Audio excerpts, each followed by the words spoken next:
우리에게 주신 하나님의 말씀은 창세기 38장 1절에서 11절 말씀입니다. 그 후에 유다가 자기 형제들로부터 떠나 내려가서 아둘람 사람 히라와 가까이 하니라. 유다가 거기서 가나안 사람 수아라는 자의 딸을 보고 그를 데리고 동침하니 그가 임신하여 아들을 낳음에 유다가 그의 이름을 엘이라 하니라. 그가 다시 임신하여 아들을 낳고 그의 이름을 오난이라 하고 그가 또다시 아들을 낳고 그의 이름을 셀라라 하니라. 그가 셀라를 낳을 때 유다는 거십에 있었더라. 유다가 장자 엘을 위하여 아내를 데려오니 그의 이름은 다말이더라. 유다의 장자 엘이 여호와 보시기에 악함으로 여호와께서 그를 죽이신지라. 유다가 오난에게 이르되 내 형수에게로 들어가서 남편의 아우된 본분을 행하여 내 형을 위하여 씨가 있게 하라. 오난이 그 씨가 자기 것이 되지 않을 줄 알므로 형수에게 들어갔을 때에 그의 형에게 씨를 주지 아니하려고 땅에 설정하매 그 일이 여호와 보시기에 악함으로 여호와께서 그도 죽이시니 유다가 그의 며느리 다말에게 이르되 수절하고 내 아버지 집에 있어 내 아들 셀라가 장성하기를 기다리라 하니 셀라도 그 형들같이 죽을까 염려함이라. 다말이 가서 그의 아버지 집에 있으니라. 26절입니다. 유다가 그것들을 알아보고 이르되 그는 나보다 옳도다. 내가 그를 내 아들 셀라에게 주지 아니하였음이로다 하고 다시는 그를 가까이 하지 아니하였더라. 아멘. 지난 시간 창세기 37장에 보면 요셉이 형들에 의해서 팔려나가는 장면들이 보여지죠. 아버지에게는 어떻게 해요? 요셉이 입었던 채색 옷에 염소 피를 묻혀서 아무래도 요셉이 짐승에게 찢겨 죽은 것 같다라고 속입니다. 그리고 이제 이 요셉은 애굽의 보디발의 집에 팔려가게 되는 이야기가 이어집니다. 그런데 37장과 39장이 쭉 계속해서 요셉의 이야기가 지나가다가 38장에 뜬금없이 넷째였던 유다에 대한 이야기가 기록되어 있어요. 왜 하나님께서 요셉의 이야기를 하던 과정 속에 야곱의 넷째 아들이었던 유다의 이야기, 그런데 오늘 본문의 이야기가 아름다운 이야기도 전혀 아닙니다. 참 부끄럽고 수치스러운 이야기인데 그것을 중간에 기록해 놓았을까요? 그 이유가 있습니다. 오늘 본문 보십시오. 1절에 보면 그 후에 유다가 자기 형제들로부터 떠나 내려가서 아둘람 사람 히라와 가까이 했다라고 이야기했어요. 그 후가 언제예요? 정확히 말하면 동생 요셉을 팔고 나서 그의 아버지 집에 돌아갔을 때라는 사실이죠. 여러분, 유다는 동생 요셉을 살리기 위해서 구덩이에 있는 요셉을 끌어올려서 미디안 사람들에 의해서 팔죠. 그래서 애굽으로 이 요셉이 팔려가는데 결정적인 역할을 했던 사람이 유다입니다. 그리고 그 사실을 형제들과 위장해서 요셉이 짐승에게 잡혀 먹었다라고 아버지에게 속이죠. 그 이야기를 들었던 아버지 야곱은 그때부터 자신의 전부와도 같았던 요셉이 결국 죽었다라는 생각 때문에 베옷을 입고 식음을 전폐합니다. 아마 자녀들도 아버지가 그렇게 슬퍼할 줄 몰랐겠죠. 아무리 위로를 해도 아버지의 위로가 받아들여지지가 않는 것이에요. 창세기 46장에 보면 나중에 야곱이 자신의 죽어버렸던 이 요셉이 살아있다라는 소식을 듣게 되자 요셉이 자신을 위해서 수레를 보내거든요. 이때 야곱이 많이 늙었는데 그때 요셉이 보낸 수레를 보고 기운이 소생했다라고 창세기 46장은 이야기해요. 그런데 여기 기운이 소생했다라는 단어의 뜻은 단순하게 늙은 그가 육적인 힘이 생겼다는 뜻이 아니라 야곱의 영이 회복되었다는 뜻입니다.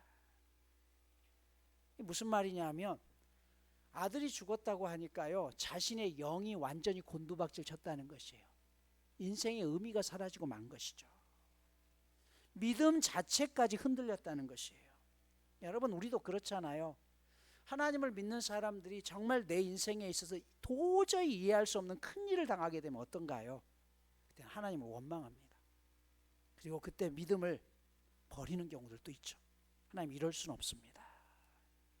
그런데 여러분, 우리가 신앙을 잃어버리면 사실은 다 잃어버린 거잖아요. 아버지 입장에서는 내가 너를 보내놓고 살아서 뭐하니? 이런 상態이라는 것이에요.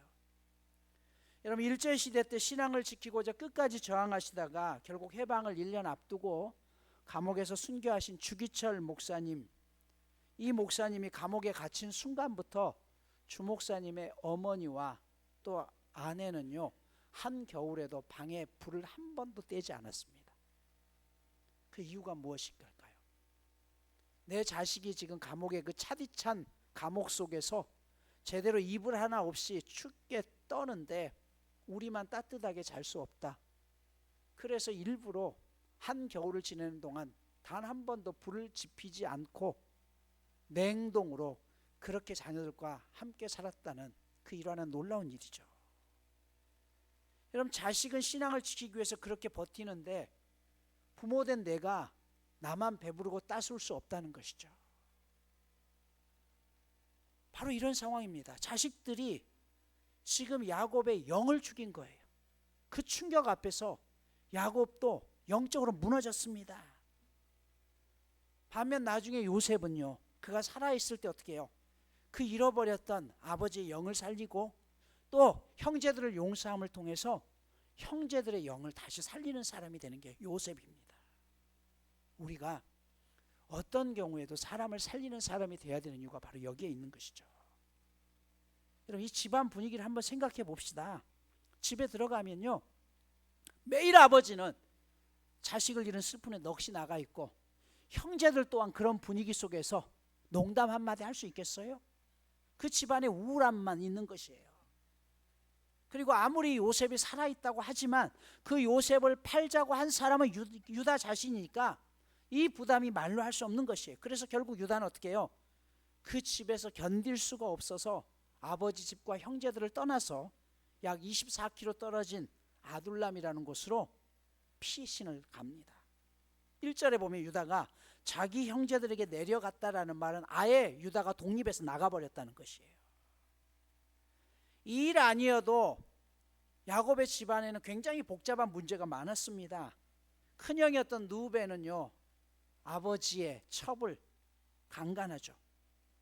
또 시몬과 네이는 세겜 사람들을 살인했습니다. 첩의 자녀들도 악행을 행했습니다. 한 뱃속에서 나와도 쉽지 않은데 엄마가 넷입니다. 그런 이유로 서로 형제들은 존경할 수도 없고요, 시기하고 질투하는 그런 관계가 있습니다.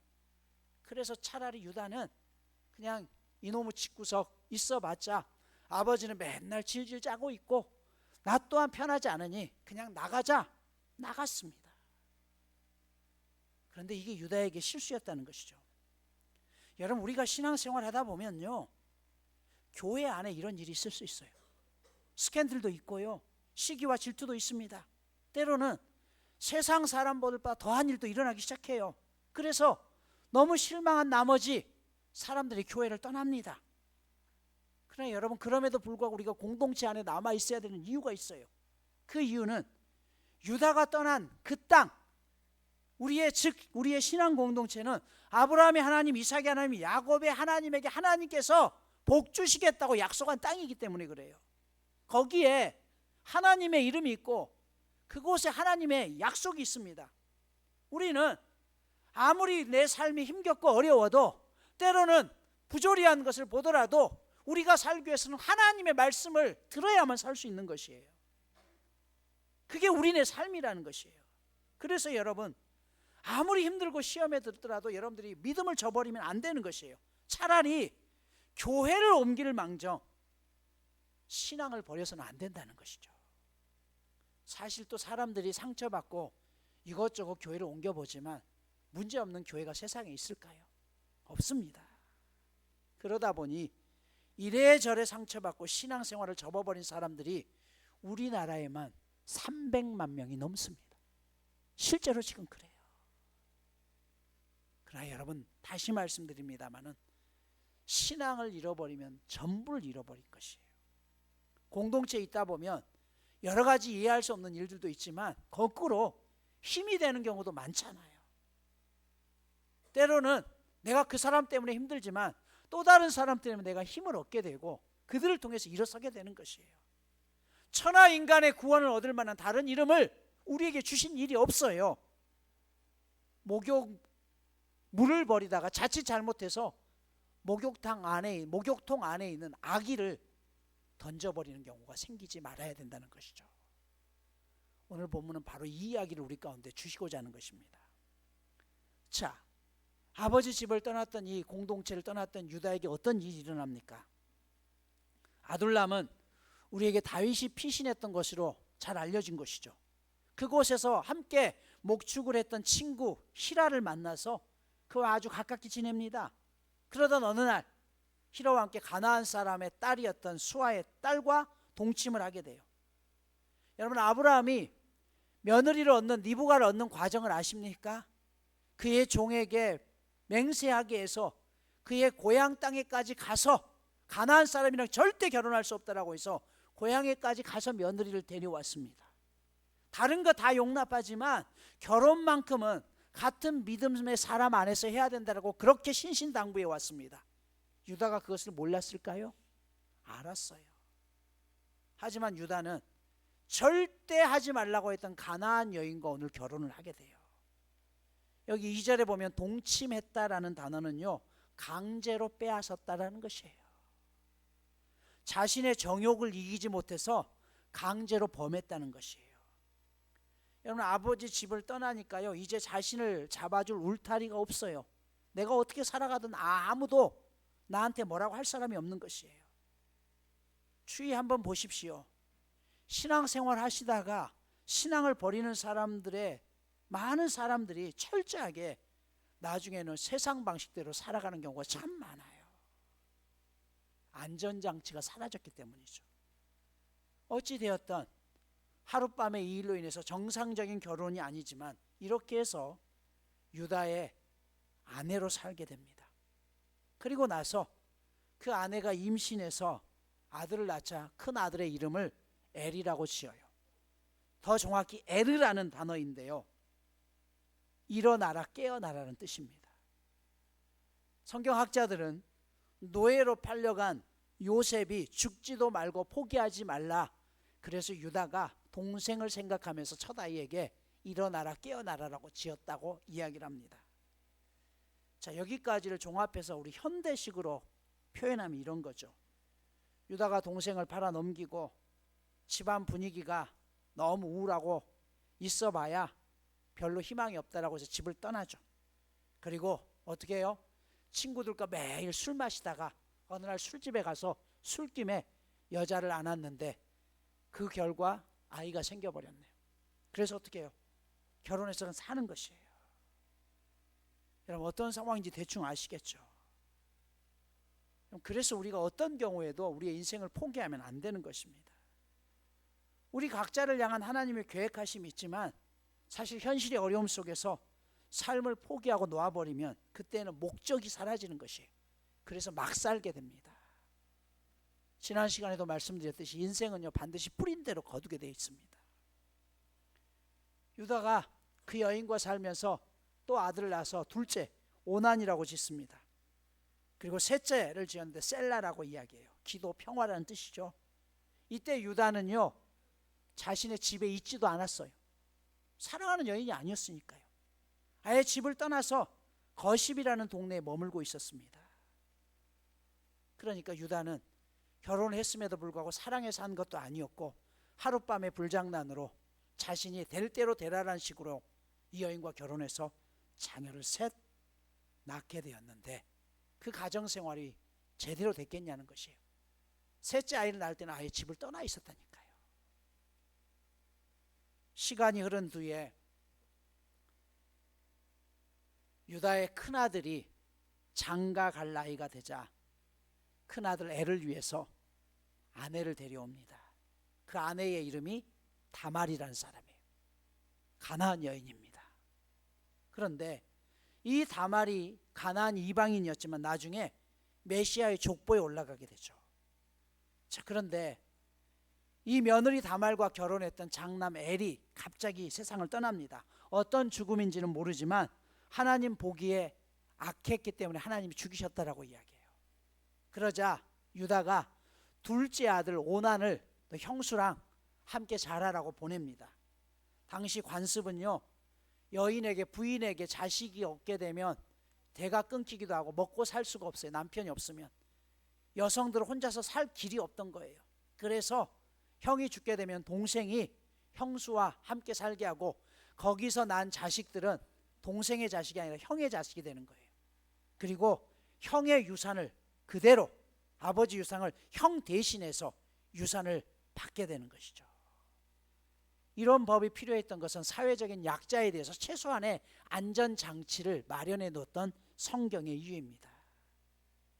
자, 그런데 둘째 오난이 형수에게 자식이 생기면 형의 가문이 이어진다라고 생각했기 때문에 사정을 땅에다 해버려요.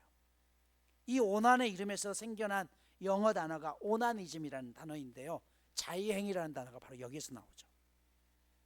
오난이 이렇게 한 이유는 앞에 말씀드렸어요. 형수에게서 내 씨로 난 자식이지만 내 자식이 아니고 형의 자식이 되는 거예요.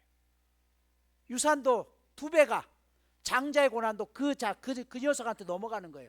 그래서 유산도 두 배나 물려받으니까 나 형수한테 형의 자식 생기는 거 원치 않는다라고 해서 땅에다가 사정을 해버립니다. 그런데 하나님 보시기에 이것도 악해서 하나님 둘째 오난도 데려가 버립니다. 이 본문을 느끼는 것 중에 하나는요, 사람의 죽음 역시 자연스럽게 일어나는 것이기도 하지만 때로는 하나님의 섭리하심 속에 있다는 것을 우리가 깨달아야 된다는 것이죠. 이렇게 두 아들이 차례로 죽어가자 유다는 집안에 이런 안 좋은 일이 생기는 게 며느리 때문이다라고 며느리 탓을 하게 되죠. 그래서 이제 둘째가 죽었기 때문에 셋째 아들도 형수한테 며느리한테 보내야 되는 거예요. 근데 그렇게 못하겠다는 거예요. 너가 신랑 잡아먹는 귀신이다는 거죠. 그러니까 못 보내겠다라고 해서 어떻게 해요? 그를 친정으로 가 있으라고 합니다. 아직 막내는 어리니까 너의 남편이 되기는 아직 어리다, 친정에 가 있어라 라고 이야기합니다. 자, 그렇게 시간이 흐른 다음에 유다의 아내가 먼저 유다보다 죽습니다. 그러자 유다는 이제 친구와 함께 딥나라는 동네로 떠나게 되는데, 이 딥나가 어디냐? 며느리 다말의 고향이에요. 친정인 거죠. 그곳에 가서도 며느리가 잘 사는지는 관심도 없었습니다. 누군가가 이 다말 며느리에게 네 시아버지가 양털을 거꾸로 깎으려고 여기 왔다라고 알려주죠. 그러자 다말이 그 순간 과부의 옷을 벗고 매춘부로 변신해서 유다 앞에 나타납니다. 유다는 자신 앞에 매춘부로 변신한 이 다말을 알아보지 못하고 그냥 매춘부인 줄 알고 매춘을 하게 돼요. 그 이유는 그곳에 아무도 없잖아요. 아무도 아는 사람이 없다고 생각하는 것이죠. 유다는 이 매춘의 대가로 염소 새끼를 주겠다라고 이야기해요. 그러자 다말이 이야기하죠. 그 염소 새끼 지금 주라. 지금 없으니까 대신 그러면 내가 다른 징표를 주겠다라고 해서 담보물로 뭘 주나요? 도장, 끈, 지팡이를 다말에게 건네주고 내가 하룻밤 지내고 난 다음에 너에게 염소 새끼를 대가로 주겠다라고 이야기해요. 오늘날로 이야기하면 주민등록증, 신용카드, 핸드폰 이 정도 되겠죠. 그런데 그 밤에 이 며느리 다말이 유다와 관계를 통해서 임신을 하게 돼요. 정말 콩가루 집안이죠. 그렇잖아요. 이 38장의 내용 자체가 정말 지저분하잖아요. 한편 그렇게 밤을 보냈던 유다는 그 다음날 친구를 보내서 그 여인을 만나서 염소 새끼를 주려고 화대로 주겠다는 것이죠. 담보물을 찾으려고 합니다. 그런데 그 여인이 창기가 없는 거예요. 아무리 찾아도 그런 여인이 없다는 것이에요. 그리고 3개월이 지난 후에 유다에게 며느리 다말의 소식이, 임신 소식이 들려옵니다. 여러분, 시간은 진실을 드러나게 하는 약입니다. 당장은 숨겨질 것 같지만 시간이 지나면 분명히 드러나죠. 그러자 유다가 이번에는 어떻게 해요? 저 며느리 못된 년이라고 하면서 그 여인을, 며느리를 데려다가 불사를 하라고 화형을 취하려고 하죠. 율법에 간음한 여인은 돌로 쳐 죽일 수 있거든요. 그때 다말이 히든 카드를 꺼내죠.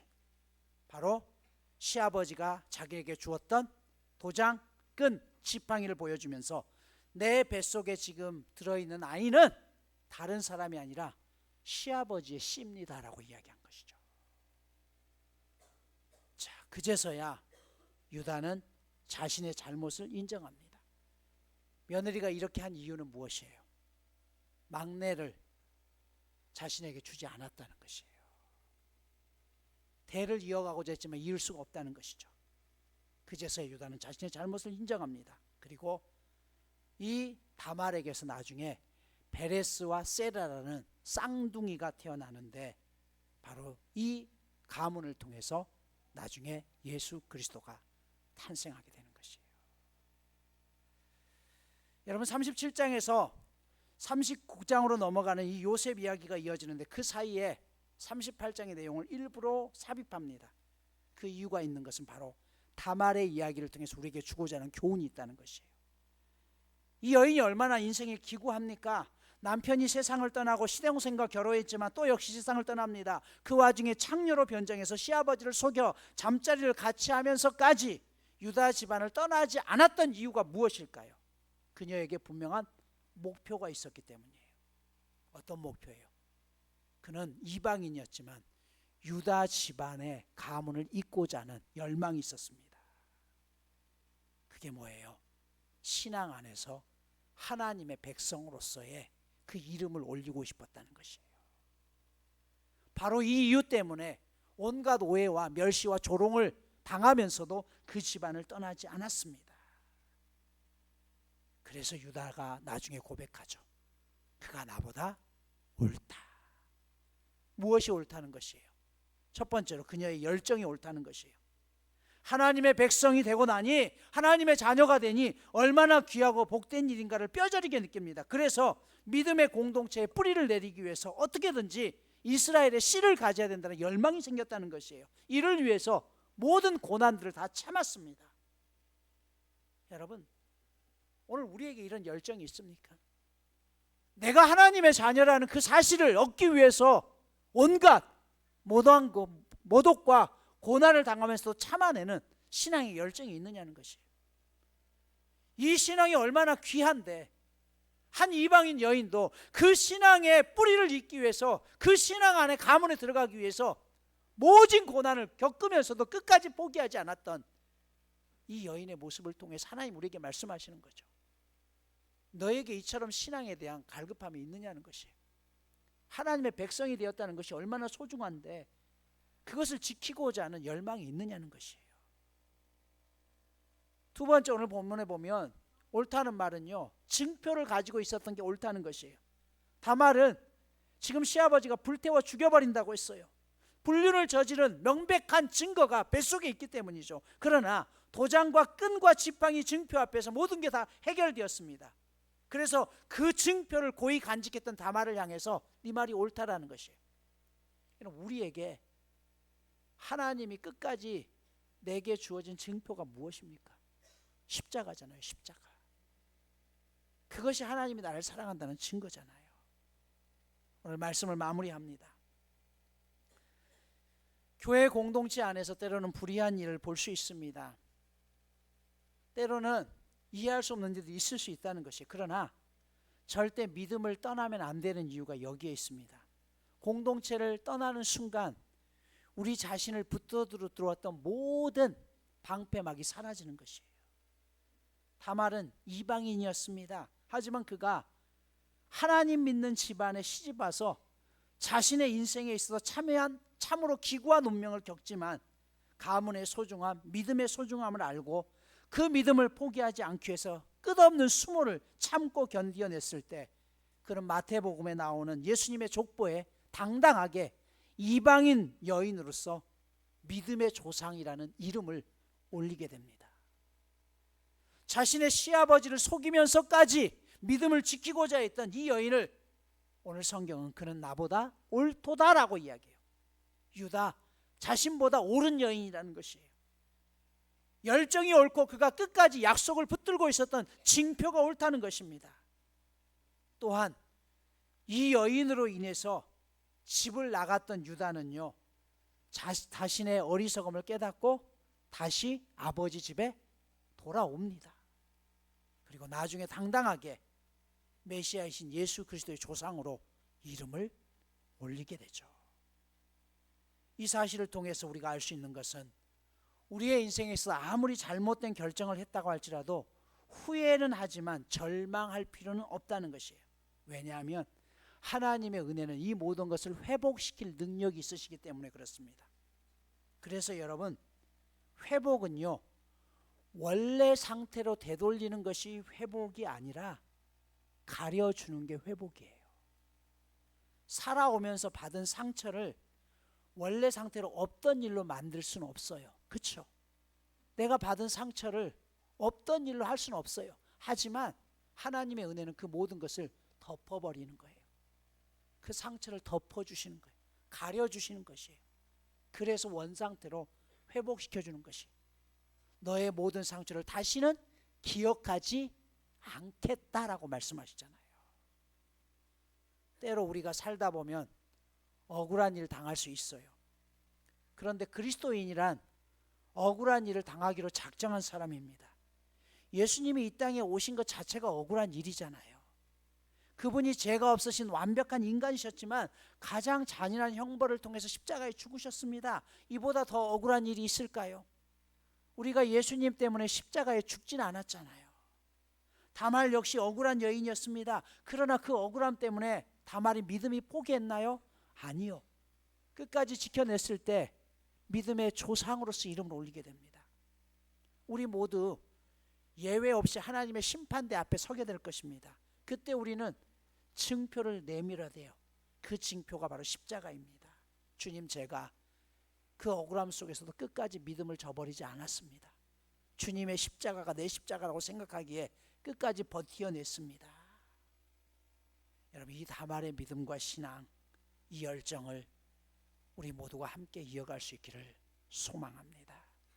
이번 주 미션입니다. 여러분 안에 상처가 있다면 그 상처를 회복시키는 하나님을 믿고 다시 원래의 자리로 돌아오십시오.